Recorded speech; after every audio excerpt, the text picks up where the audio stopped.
Halo guys, selamat pagi setengah siang. Jumpa lagi dengan Gus Luken Sunarto di sini di channel Bahasa dan Sastra Indonesia. Saudaraku, rekan-rekan guru, Bapak Ibu guru yang saya hormati, pada kesempatan ini Gus Luken akan menyampaikan penulisan KTI atau PTK yang ke-8.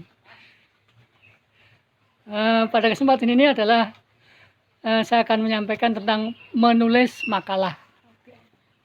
Baik, saudaraku, langsung saja apa dan bagaimana penulisan makalah itu. Mari kita bongkar bersama-sama apa dan bagaimana itu makalah. Oke, saudaraku, makalah merupakan salah satu bentuk tulisan ilmiah yang berisi gagasan penulis tentang suatu topik bahasan ilmiah. Menurut Sunardi tahun 2006. Jadi sejalan dengan artikel penelitian ilmiah, maka makalah ilmiah ini adalah salah satu tulisan yang ilmiah juga. Karena itu maka sistematikanya juga harus sesuai dengan aturan yang ada dalam penulisan karya tulis ilmiah. Seperti yang telah saya sebutkan di bagian pertama dulu, bahwa karya tulis ilmiah atau publikasi ilmiah bisa berupa laporan penelitian tindakan kelas, bisa berupa makalah, bisa berupa artikel, bisa berupa prasaran, buku, dan sebagainya. Oke, saudaraku, bagaimana sistematika penulisan PTK? Bagaimana sistematika penulisan makalah? Mari kita lihat bersama-sama. Ada 3 bagian, saudaraku, bahwa makalah itu terdiri dari bagian pembuka, bagian isi, dan bagian penunjang. Apa itu bagian pembuka? Bagian pembuka ini adalah bagian makalah yang berada di paling depan. Kemudian di tengah-tengah kita mengenal bagian isi, lalu di bagian akhir adalah bagian penunjangnya. Oke. Bagian pembuka, saudaraku, terdiri dari halaman judul, lembar persetujuan atau pengesahan, kemudian kata pengantar, dan daftar isi. Masing-masing ini Bapak Ibu guru, rekan-rekan semua sudah paham tentang aturan cara menulis dari bagian pembuka. Oke, karena kita sudah memperhatikan dulu bersama-sama pada bagian penulisan penelitian tindakan kelas. Langsung saja saudaraku, kita menuju ke bagian isi. Bagian isi ini ada 4 bagian, yaitu pertama adalah pendahuluan. Dalam pendahuluan kita munculkan uraian atau deskripsi tentang kajian teori. Dalam pendahuluan terdapat latar belakang masalah dan rumusan masalah. Saya ulang, pada bagian pertama atau pendahuluan adalah deskripsi latar belakang masalah dan rumusan masalah.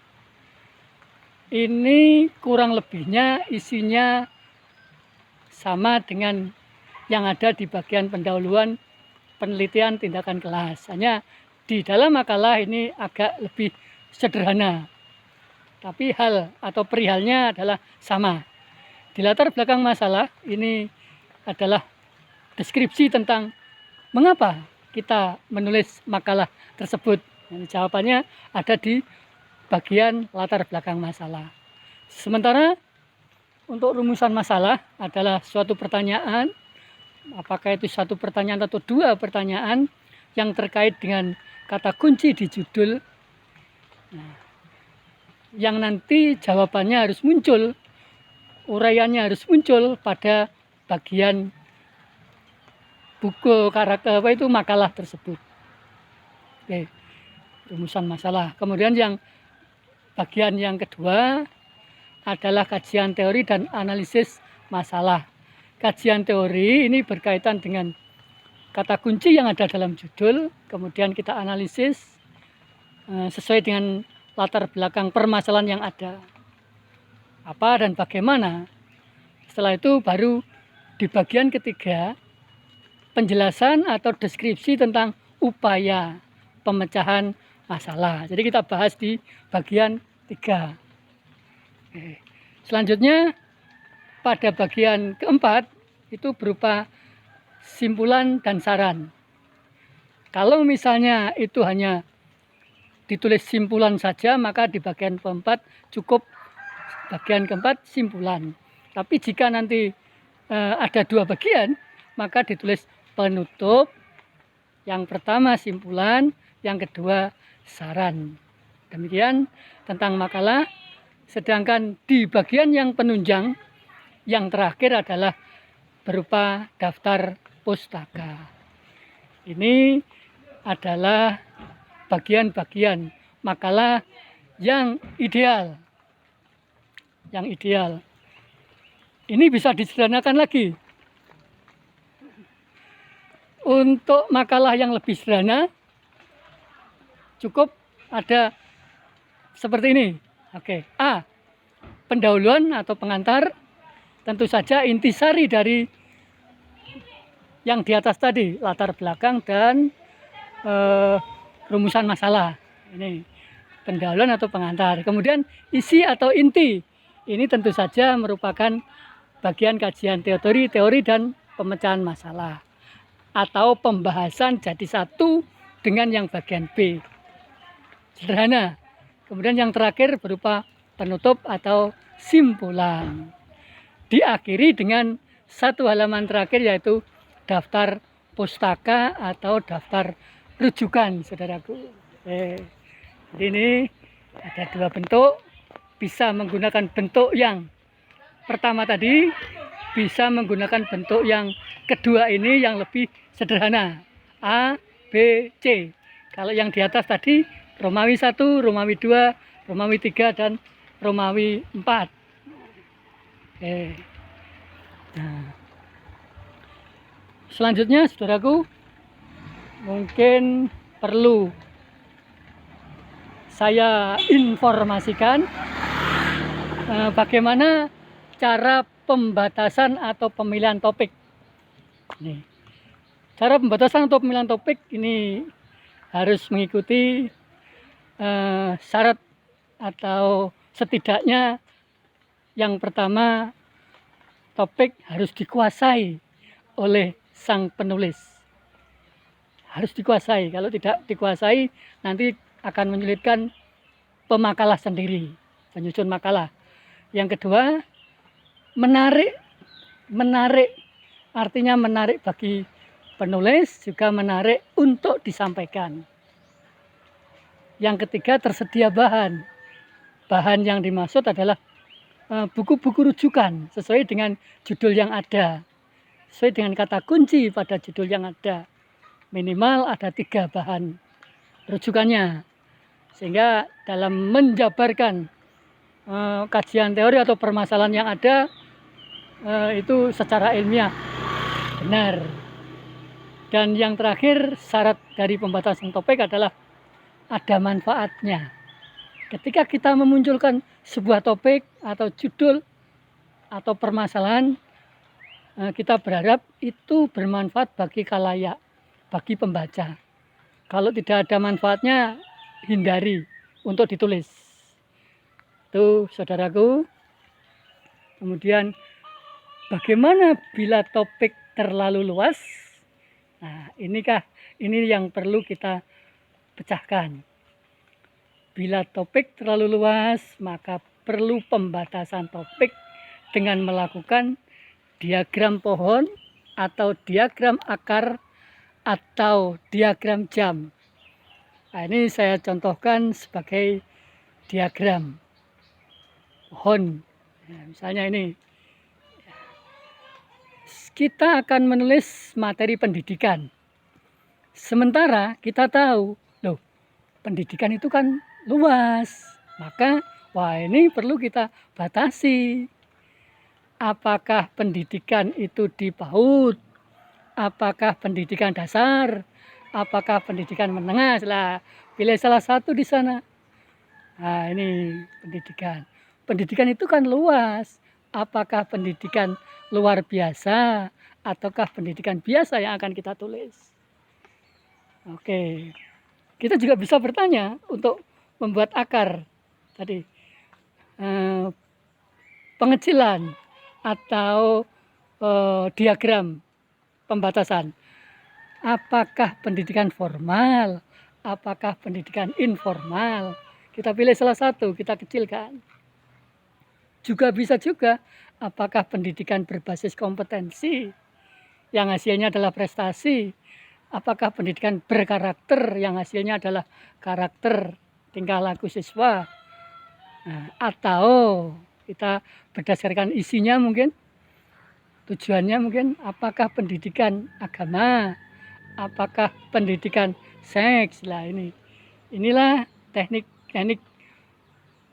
pengecilan atau pembatasan topik. Kita contohkan lagi tentang puisi misalnya. Kita akan menulis sebuah puisi. Nah, materinya puisi, tapi kan puisi kan banyak macamnya. Kita batasi puisi yang mana. Apakah puisi lama atau puisi barukah? Apakah puisi naratif atau deskriptif kah? Apakah puisi tentang agama atau puisi soal sosial kah? Nah, ini kita batasi. Apakah puisi yang transparan atau puisi yang kontemporer kah? Nah, kita batasi. Pilih salah satu dari pembatasan-pembatasan tersebut untuk diangkat menjadi sebuah topik atau judul, saudaraku. Oke. Lanjut. Tentang judul. Ini judul sesuai dengan topik. Nah, ini sudah jelas ini. Tidak menyimpang dari topik yang dipilih. Nih. Yang kedua, singkat. Tidak lebih dari 12 kata untuk karakter makalah. Pilih kemungkinan terpendek, hindari kata yang tidak berfungsi. Judul ini berupa frase benda. Artinya bukan kalimat. Jadi memang judul itu terdiri dari beberapa kata. 1 sampai dengan 3 kata misalnya. Atau 4 kata. Tetapi berupa frase. Bukan kalimat. Kalau frase ini nanti kalau distrukturkan, diparafrasekan, maka dia hanya punya 1 jabatan saja. Ini frase. Kalau kalimat ada 1, ada 2, 3, 4 jabatan, ada SPOK-nya. Sedangkan frase tadi saya ulangi, karena berbentuk frase, walaupun kelompok kata, tapi hanya 1 punya jabatan 1 saja. Oke. Dan yang berikutnya, judul harus bermakna lugas. Artinya mengungkapkan gagasan secara luas, bukan kias. Artinya bersahaja. Karena ilmiah, jadi bukan yang tafsiran, yang banyak tafsir. Ini maksudnya judul. Oke, saudaraku, bagaimana dengan bagian pendahuluan? Ini mengikuti 3 aturan. Pendahuluan ini berisi hal-hal secara substansial, perlu dikembangkan sebelum penulis makalah menyampaikan isi makalah. Yang kedua, hal-hal yang secara substansial itu setidak-tidaknya mencakup latar belakang, tadi sudah, masalah atau rumusan masalah tadi, dan ruang lingkup cakupan masalah, serta tujuan penulisan makalah. Ini yang harus muncul di bagian pendahuluan. Kadang-kadang dapat ditambahkan juga garis besar isi makalah dan urutan pembahasannya. Oke. Selanjutnya bagian isi ini berisi pembahasan sesuai dengan judul atau tema yang dimaksud dalam makalah tersebut. Jadi pembahasan. Dari mana berangkatnya? Ini adalah pembahasan berdasarkan rumusan masalah yang ada. Harus terjawab di sini. Tuh. Oke. Sedangkan uraian isi ini harus mengacu pada kajian teori sesuai dengan tema atau judul yang diangkat. Jadi misalnya saya menulis makalah tentang penerapan model pembelajaran school visit online pada sekolah dasar misalnya. Ini saya punya misalnya judul begitu, penerapan model pembelajaran school visit online pada sekolah dasar. Nah, tentu saja di sana saya harus membahasnya apa dan bagaimana school visit online, diterjemahkan, diuraikan, dideskripsikan, dibahas dalam bagian isi. Kemudian saya lanjutkan dengan bagaimana penerapan model school visit online pada siswa sekolah dasar. Maka itu langkah-langkahnya dimunculkan di situ, dibahas, dimunculkan. Nah, itulah akhirnya hasil deskripsi atau uraian itu pasti nanti bisa menjawab rumusan masalah yang ada sesuai dengan judul yang muncul. Oke. Jadi kalau tadi judulnya penerapan model pembelajaran school visit online pada siswa SD, maka rumusannya atau pertanyaan yang muncul yang harus terjawab pada bagian isi adalah satu, misalnya bagaimanakah model pembelajaran school visit online, satu. Yang kedua, bagaimanakah penerapan model school visit online pada siswa SD. Nah, dua pertanyaan inilah yang harus terjawab pada bagian isi. Mudah-mudahan saudaraku, rekan-rekan paham dengan apa yang saya sampaikan ini. Yang terakhir saudaraku, bagian penutup jangan lupa penutup makalah lazim diisi simpulan dan saran. Kalau misalnya sarannya tidak ada, cukup ditulis simpulan saja. Nah, sudah.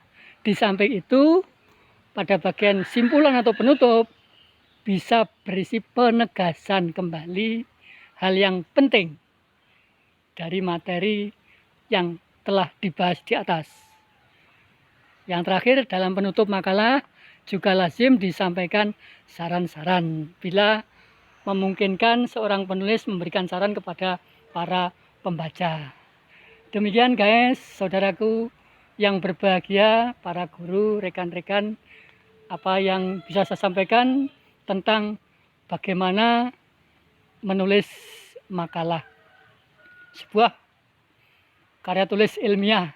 Nah, terima kasih saudaraku atas perhatian saudara dalam menyimak video ini. Jangan lupa like, subscribe, dan komen Anda agar Anda tidak ketinggalan dengan video-video saya selanjutnya. Kurang lebihnya mohon maaf. Wassalamualaikum warahmatullahi wabarakatuh. Salam sehat.